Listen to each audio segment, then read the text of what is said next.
Here we see again the definition of the derivative.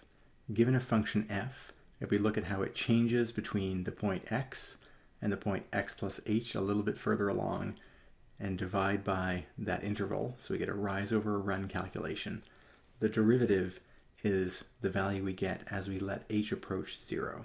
Of course, we can't let it equal 0 because we divide by 0, but we use a limit to sneak up on it and get the value of the slope at a single point. We can also think of that as delta f over delta x, or we can introduce some new terminology or new symbols for that same idea, much more compact symbols. Rather than writing out this complicated limit, we would say df dx, or the derivative of f with respect to x. Sometimes we write it like this, where we treat the ddx as an action of differentiating is the verb, not deriving, just in case you were wondering, of differentiating. So take the derivative of f or differentiate f, that's how you can read that version, or simply f prime of x. All of those are equivalent and we will use all of them in this course. Now a technical matter that comes up is, when can we actually do this calculation? When do these three d's or f primes exist? Or when does this limit as h goes to 0 exist? Well, we say a function is differentiable if it does have that. And one of the more intuitive ways to think about that is if the graph has a unique and finite slope at a point. Okay? We'll sketch out some examples in a second.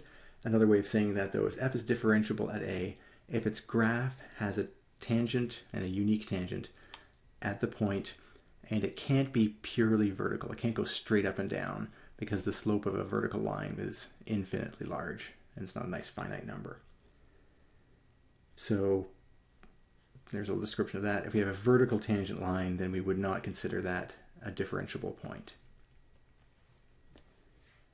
Okay, now that lack of differentiability can happen in a number of ways. The first is if the function isn't continuous at a. We'll sketch that out first. If the function isn't continuous, we have a graph and then a hole maybe, like so, or we have a vertical asymptote. In both of these scenarios, we can't even pick a point on the graph to talk about a tangent line. There is no point here, so there's nothing I can draw a tangent line to. There might be something at this corner, but with a hole there, who knows what tangent line would make sense. So if the function is not continuous, we cannot differentiate, or there's no derivative. What else is possible? Well, it might be that the function is continuous, so we don't have these problems, but that the function has a cusp or some other odd shape at a point. So one of the classics would be like this. And at this point here, at the cusp, what derivative would we imagine?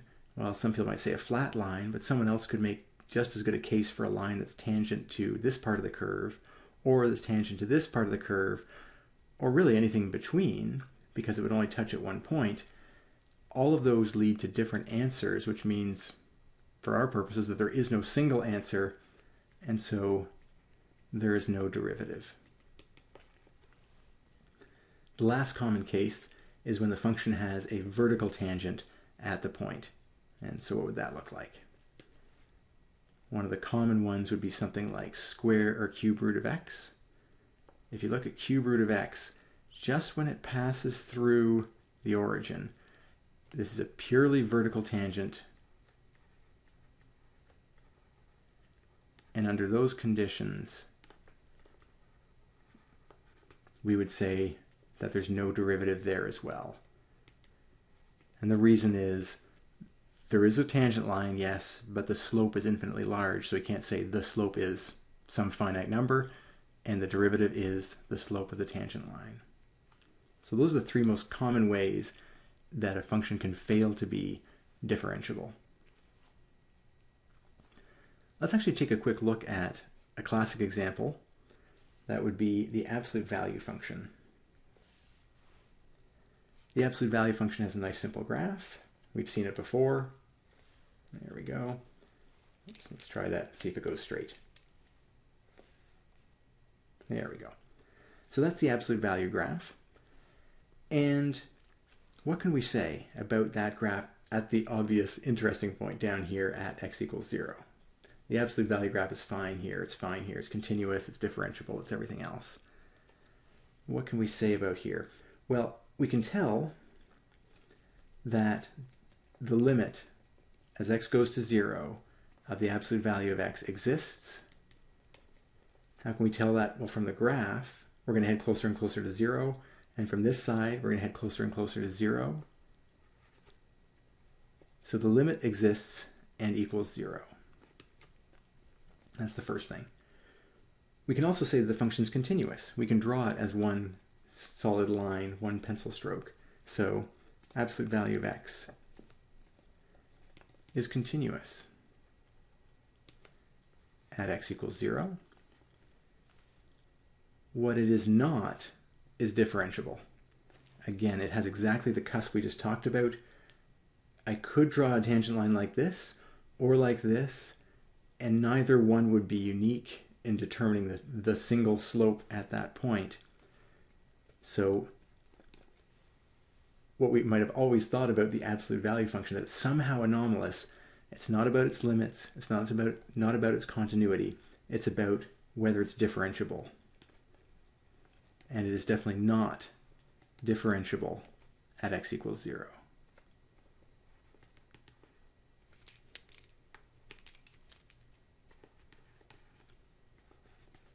Okay. So that's one common case where we get something which is not differentiable, even though it is continuous and the limits exist. So one interesting bit of practice with limits that we can apply here is to use the definition of the derivative to confirm that the derivative doesn't exist. Okay, so here we are going to go back to first principles, probably for one of the last times, and ask ourselves, what's the limit as delta x goes to 0? So this is straight out of the definition of f of x plus delta x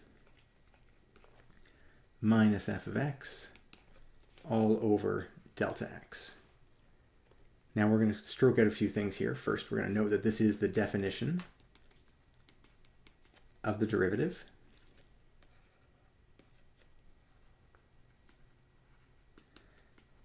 And what we're going to tweak is where that derivative is going to be evaluated. So we're going to do it at 0. That's the point we're interested in. So we're going to plug that in. And we're going to ask, what's the limit as delta x goes to 0 of f of 0 plus delta x, that's just delta x, minus f of 0 all over delta x.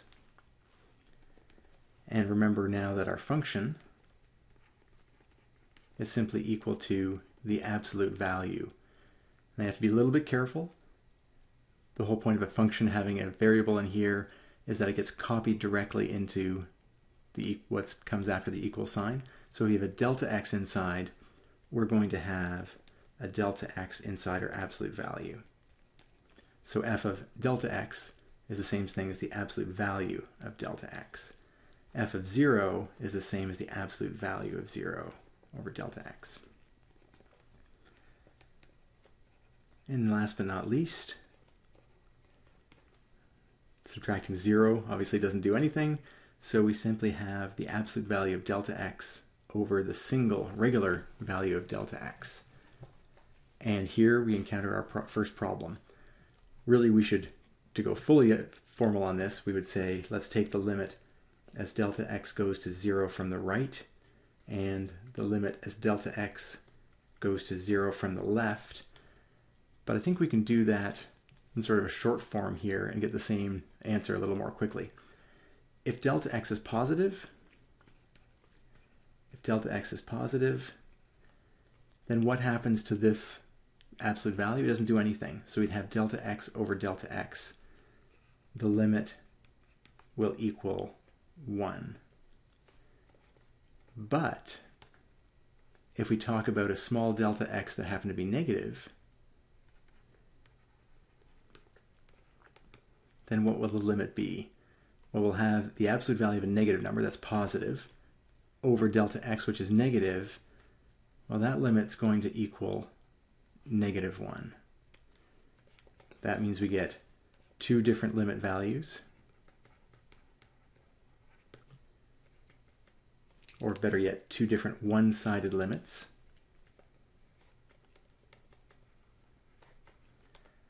And under those conditions, if we have two different one-sided limits, it means the overall limit doesn't exist.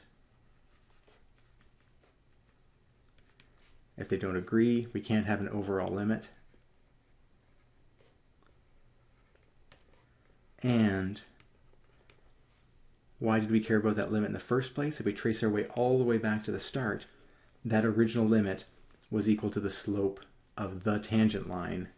And so the function's tangent line slope has no single value. In fact, we're getting that +1 and -1 as two slope values, which makes sense on our graph. We're seeing the -1 slope from this side, +1 slope on this side, but there's no single slope value, and so overall the derivative does not exist at the point x equals 0, or the absolute value of x is not differentiable. Just put that in short form here, is not differentiable at x equals 0, because that is the value of the limit. The derivative is the value of the limit here. Okay. Now there's a nice hierarchy to all of this. In particular, if we look at those three properties we've talked about, continuity, limits existing, and differentiability, you have to have one to have the other to have the other. And in particular, if we talk about decreasing order of stringency, to be differentiable is the most stringent requirement. After that, you might be continuous,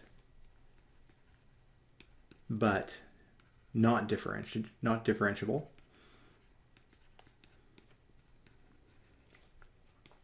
And after that, you might have a limit existing, but not continuous. Those are all possible hierarchies, but you can't go the other way. You can't have a limit and be differentiable. There's no way to jump around in this hierarchy. And it's pretty straightforward to see why. Differentiable is all that nice smooth function. To be continuous but not differentiable could have a cusp, like that sharp turn, or an infinitely steep curve for an instant where the tangent lines are vertical, but it's still continuous. We draw it as one continuous pen stroke. And then as soon as we have holes or vertical asymptotes and a break in the function, at those points the function can't be continuous. The limit can exist. We can sneak in, get to the limit, and so on, but the function is not continuous, so we can't evaluate it there. Actually, this point here would be the worst case, where even the limit does not exist.